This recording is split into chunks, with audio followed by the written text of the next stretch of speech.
우리 하나님 말씀 함께 나누시겠습니다. 오늘의 제목은 불가능한 인생을 가능케 하시는 하나님, 창세기 25장 본문으로 함께 나누도록 하겠습니다. 여러분, 우리가 살아가면서 느끼는 감정들 가운데 쉽게 해결되지 않는 것들이 참 많습니다. 외로움 있으시죠? 외롭죠? 관계의 상처, 그리고 나는 안 될 것 같다는 한계감입니다. 흥미로운 것이 있는데요. 성경이 바로 이런 이야기들로 가득한다는 사실이죠. 성경은 특별히 강한 사람의 이야기가 아니에요. 잘난 사람, 엄청난 능력을 받은 사람의 이야기가 아니죠. 오히려 성경에 기록된 많은 인물들은 연약하고 부족하고 해결되지 않는 문제 속에서 살아가고 있는 사람들의 이야기입니다.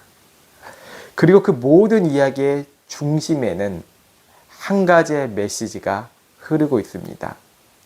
사람들에게는 불가능하지만 하나님께는 가능하다는 것입니다.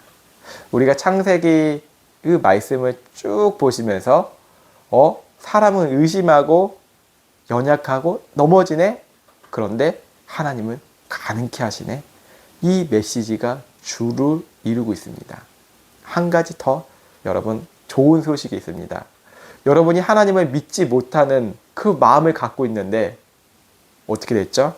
지금 예배 드리고 있습니다. 하나님께서 가능케 하신 거예요. 난 절대 예수 믿지 못하는데 이 자리에 설교를 듣고 예수를 믿고 있어요. 저는 이 말씀을 한 가운데 세 가지를 나누고 싶은데요. 첫 번째로는 인간의 외로움, 하나님이 찾아오십니다. 아브라함의 인생의 후반에 보면 참 인간 극장 같은 장면이 나오죠. 참 인간스럽죠. 아브라함이 이러니까 우리가 얼마나 행복하고 따뜻한지 모르겠어요. 사라가 죽었잖아요. 울고불고 했잖아요. 너무 슬퍼했잖아요. 그런데 그가 다시 장가를 갑니다. 이 장면을 보면 우리는 미소를 지을 수가 있어요. 정말 사랑했던 사람이 죽었는데도 나이 들었는데도 장가 다시 가구나. 그것도 젊은 여자로. 참 이 아브람 그렇죠? 비난할 수 없잖아요. 누구든 다 그래요. 한편으로는 어떤 생각이 드냐면 인간의 그 깊은 외로움을 채울 수 없구나. 아무리 내가 하나님을 믿고 하나님을 경험했다 하더라도 그 안에 외로움이 있구나. 나이 들면 외로움이 사라질까요? 생각해 보세요. 나이 들면 다 필요 없고 욕구도 다 사라질 거야 라고 생각하시나요? 전혀 그렇지 않아요. 요양원 안에서도 커플들이 생긴다고 합니다. 외로움 때문이에요. 외로움 때문에 아프고요. 외로움 때문에 치매가 생기기도 하고 외로움 때문에 병이 들기도 해요. 나이가 들어도 여전히 외로워요. 죽음의 목전 앞에서도 외로운 게 사람이라는 거예요. 경험이 많아도 관계가 수많은 사람의 인맥이 있어도 사람은 외롭습니다. 사람 마음 깊은 곳에서는 채워지지 않는 빈 공간이 남아 있습니다. 어느 상담학자가 이런 말을 했어요. 사람은 군중 속에서도 외로움을 느낄 수 있다. 실제로도 그렇죠. 가족과 함께 살고 있어도, 친구가 있어도, 인터넷에 SNS에 수백 명과 연결되어 있어도 밤이 되면 혼자인 것 같은 느낌을 받을 때가 있습니다. 연예인들이 그렇게 우울하대요. 그렇게 외롭대요. 그렇게 스스로 자신을 자해하고 자학하기도 한다요. 왜 그럴까요? 수많은 사람들에 둘러 있어도 집에 오면 나 혼자일 때가 많고 그 안에서 극심한 외로움을 느낀다는 것이죠. 왜 그럴까요? 사람은 왜 이렇게 외로워할까요? 성경은 인간이 원래 관계 속에서 창조되었다고 말씀하고 있습니다. 무엇이라고요? 관계입니다. 그리고 그 관계의 중심은 하나님과의 관계였습니다. 그 관계가 죄로 인해 깨어졌을 때 우리 안에는 무엇으로도 완전히 채우지 않는 갈망이 남게 되었습니다. 그래서 우리는 그 외로움을 해결하려고 많은 것들을 붙들고 살아갑니다. 성취해야 되고, 사랑해야 되고, 인정해야 되고, 성공해야 되고. 제 아들의 이야기를 해볼까요? 100일 된 만남을 하는 여자친구가 있대요. 저에게 이렇게 이야기했어요. 너무 서로 대화가 잘 된대요. 너무 이야기가 잘 된대요. 커플링도 하고, 제가 해보지 못한 데이트, 서울 가서 데이트도 하고, 참 파스타도 이렇게 먹어보고, 나 어렸을 때 못 먹어봤는데 그런 거 다 했어요. 그런데 어제 저녁에 뭐 하고 있는지 아세요? 싸우고 있대요. 싸웠대요. 무엇이죠? 외롭다는 거예요. 그게 인간이에요. 이것들이 근본적으로 해결되지 못한다는 것이죠. 하지만 복음은 여기서 놀라운 선포를 합니다. 하나님이 우리를 자녀 삼기 위해 전부를 주셨다는 것입니다. 그 전부는 바로 예수 그리스도입니다. 십자가는 하나님이 나는 너를 원한다, 이 메시지를 하고 계신 거예요. 그 말씀의 사건이에요. 내가 너를 사랑한다. 복음을 믿는다는 것은 외로움이 즉시 끝난다는 것이 아니에요. 여전히 외로울 때도 있어요. 복음 안에 있을 때도요. 그러나 한 가지 분명히 달라지는 게 있는데요. 더 이상 존재 자체가 버려졌다는 감각 속에서 살지 않아요. 난 끝났다. 난 너무 외로워. 그 속에 살지 않아요. 외로움을 느끼되 하나님이 함께 하신다는 그 확신이 외로움을 재구성하게 되기 시작합니다. 바뀌어요. 외로움을 해석하는 게 바뀌어요. 혼자 있는 시간이 버려진 시간이 아니라 동행 속의 시간이 됩니다. 예수님이 어떠한 이름으로 오셨죠? 임마누엘, 하나님이 함께 하신다. 우린 그 시간 속에서 살아간다는 것입니다. 때로는 죄를 지어서 어떻죠? 외로움을 느껴요. 하지만 그 죄를 예수 그리스도의 그 십자가의 사랑으로 용서해 주세요. 다시 돌아갈 일이 열려요. 돌아갈 때 어떻게 되죠? 외로움이 해결돼요. 그래서 또 딴 데를 보죠? 그러면 또 외로워요. 죄 가운데 있을 때 외로워진다는 것이죠. 두 번째 이야기를 하겠습니다. 인간의 갈등, 십자가가 화해를 시작합니다. 나이가 들면 들수록 장례식장에 갈 때가 참 많습니다. 여기서 인간관계의 복잡함이 드러납니다. 어떤 사람들은 화환이 많아야 된다 하는 분들도 계시고 요즘에는 화환을 받지 않습니다 라는 분도 계세요.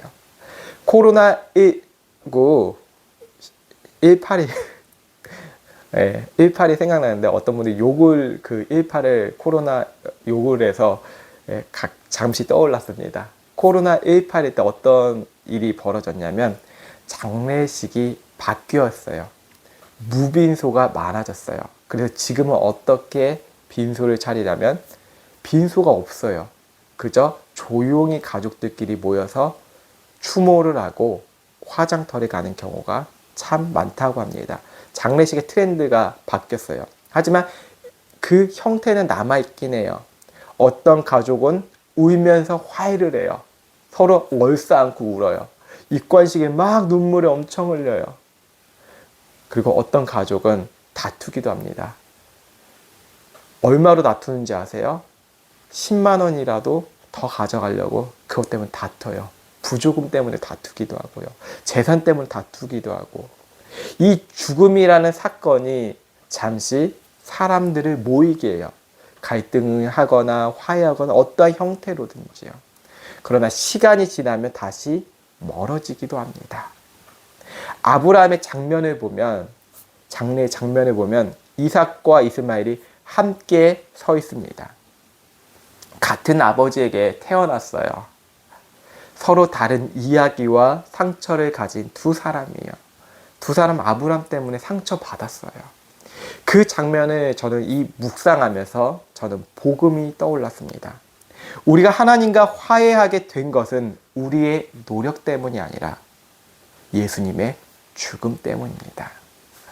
이 한 사람의 죽음 때문에 가정이 회복될 수 있습니다. 이 한 사람의 죽음 때문에 깨어진 가정이 다시 붙여질 수 있습니다. 왜냐하면 이 관계는 우리가 하나님과 화해했기 때문입니다. 모든 관계의 문제는 하나님과 화해함이 없다는 것이에요. 기독교인 가정일지라도 하나님과 화해함이 없으면 깨진 가정이 지속될 뿐입니다. 하나님과의 화해는 어떻게 연결되냐면 사람에게도 연결됩니다. 하나님을 사랑하게 되고 그 다음에 이웃을 사랑, 가족을 사랑하게 된다는 것입니다. 하나님의 명령입니다. 우리의 노력 때문이 아니라 어디 때문이죠? 예수 그리스도의 죽음 때문입니다. 우리는 스스로를 용서하기 어렵다는 거 아시죠? 상처가 원데이, 투데이일까요? 하루 이틀이 아니에요. 죽을 때까지 오래 남아요. 어떨 때는 화해가 거의 불가능해요. 내가 저 사람이랑 화해할 수 있다고? 저 녀석이랑? 저 식기랑 화해할 수 있다고? 우린 절연할 거야. 연을 끊을 거야. 하지만 복음은 말합니다. 우리가 먼저 하나님과 화해되었다고요. 여러분 관계가 아직도 어려우십니까?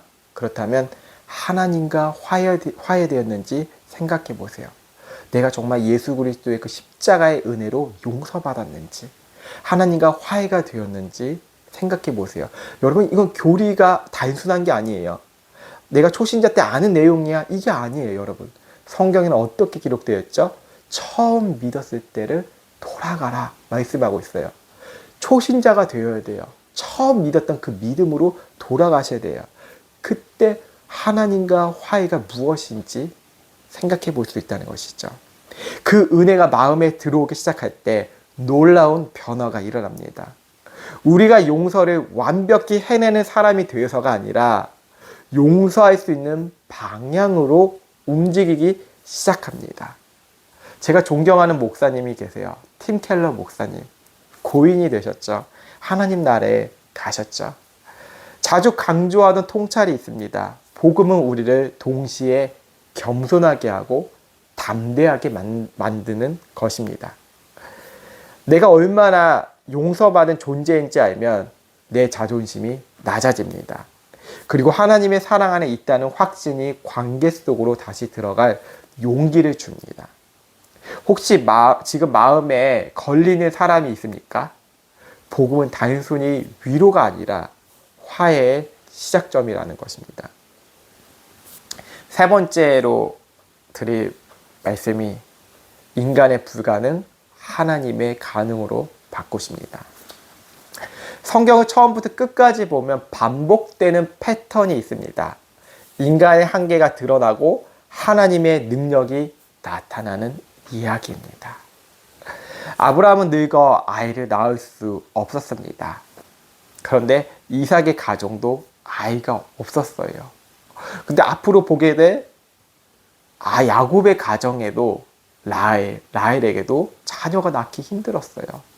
수많은 이야기들이 인간적으로 보면 이건 안 된다라는 상황에서 시작됩니다. 그리고 신약에 오면 그 절정이 도달하는데요. 십자가입니다. 예수님이 죽으셨다는 것이죠. 메시아가 죽었다는 것은 실패처럼 보였습니다. 어떻게 신이 죽지? 오병이어 행했잖아. 죽은 자 살려냈잖아. 근데 어떻게 예수가 죽을 수 있지? 실패처럼 보였고 끝난 것처럼 보였습니다. 예수님이 십자가에서 완전히 패배했네 라는 것처럼 보였습니다. 하지만 바로 그곳에서 구원이 시작되었다는 것이죠. 부활은 하나님이 인간의 최종, 불가능, 그 죽음을 가능으로 뒤집으신 사건입니다. 그리고 이 패턴은 지금도 계속됩니다. 믿지 않던 사람이 믿게 되고 닫혀있던 사람이 열리게 되고 이기적인 어떤 사람이 나누기 시작합니다. 설명하기 어려운 변화입니다. 그러나 하나님 나라에서는 가능한 변화입니다. 예수님은 말씀하셨습니다. 믿는 자에게는 모든 것이 가능하다고 말씀하셨습니다. 이 말은 우리가 원하는 삶을 다 이루어나는 뜻이 아니라 하나님의 뜻이 우리의 삶 속에서 이루어지기 시작한다는 뜻입니다. 그래서 우리는 스스로 가능해진 사람들이 아니라 하나님이 가능하게 하시는 삶 속에서 살아가는 사람들입니다. 여러분, 결론을 맺겠습니다. 여러분, 우리는 여전히 외로움을 느끼죠. 여전히 관계 속에서 어려움을 겪기도 하고요. 여전히 한계를 경험하기도 합니다. 하지만 복음은 선포합니다. 당신은 혼자가 아닙니다. 당신의 관계는 끝난 것이 아닙니다. 당신의 인생은 막힌 것이 아닙니다. 그리스도 안에서 외로움은 동행으로 바뀌고 갈등은 화해 방향으로 움직이며 불가능은 하나님의 가능 속으로 들어갑니다. 그러니 함께 걸어갑시다. 완벽해서가 아니라 주님께서 우리를 붙들고 계시기 때문입니다. 하나님이 오늘도 우리를 가능케 하십니다.